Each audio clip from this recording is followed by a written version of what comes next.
together. Right.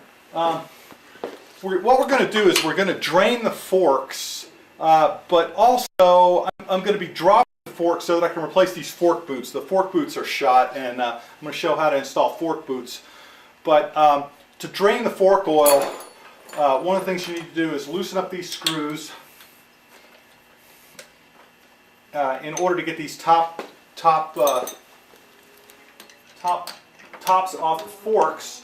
Removing the tops from the forks will make the oil drain faster, and also you have to remove the caps in order to add the fresh fork oil. So if you have the tank off and you have the fork up against the stop, it makes it easy to get these caps off. Now, one thing that's important to know is that these caps are going to shoot off because there's springs inside the forks. So as you loosen the cap, you want to make sure to keep your finger on it, otherwise it can be pretty ugly.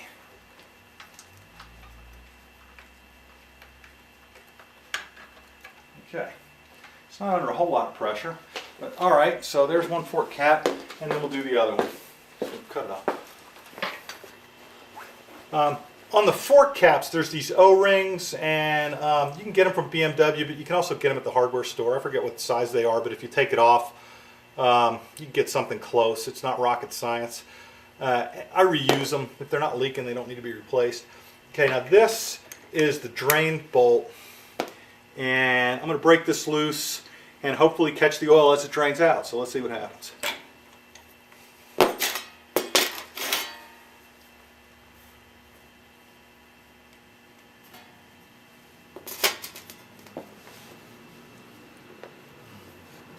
Okay, now this oil is pretty cruddy.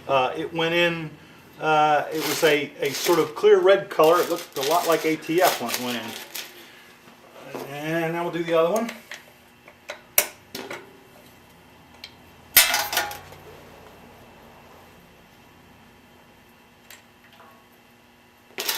Up. And we'll let that drain. All right, you can kill it.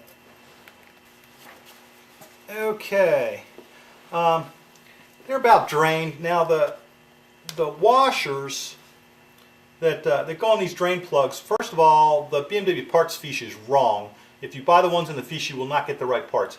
These are the same washers that fit the drain for the water pump. And you can reuse these things. You can reuse them several times, but they do get work hardened because they're copper, and you can buy new ones. You can use electrical ring terminals. You cut off the crimp thing. Even if they're chrome, they're going to be soft metal. And you can take these and you can hit them with like a propane torch till they glow bright red, and then throw them in water or let them air dry or whatever, and they'll soften up. But after we get the oil drained, we want to put the drain screws back in, obviously, before we fill up with fresh oil. Okay, and you know, these, I don't know what the torque spec is on these. It's not a stressed bolt. You don't want to get them too tight. You don't want to strip anything. That's good. Okay. I have 600 cc's of 10-weight fork oil and a funnel. I put the caps, the drain plugs back in. So I'm going to carefully pour this in here and hope that I don't spill any, because if I spill it, then I won't know how much I got in there. Everything locked, it'll all go real smoothly, and I won't have a conniption or a mess.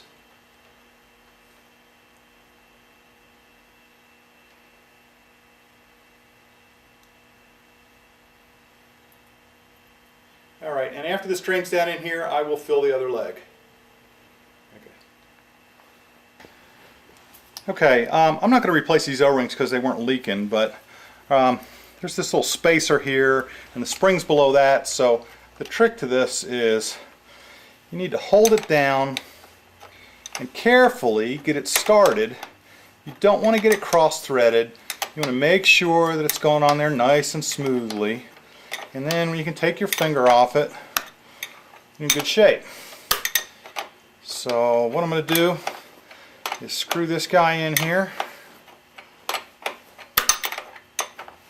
And then I'm going to screw the other one in. And you'll notice that the fork tubes themselves are about flush with the top clamp, and this cap sticks up above it. That's about how you want to set these things up unless you've got a lowered bike. So again, this doesn't need to be super torqued. This is just a plug. So now I'm going to do the other side.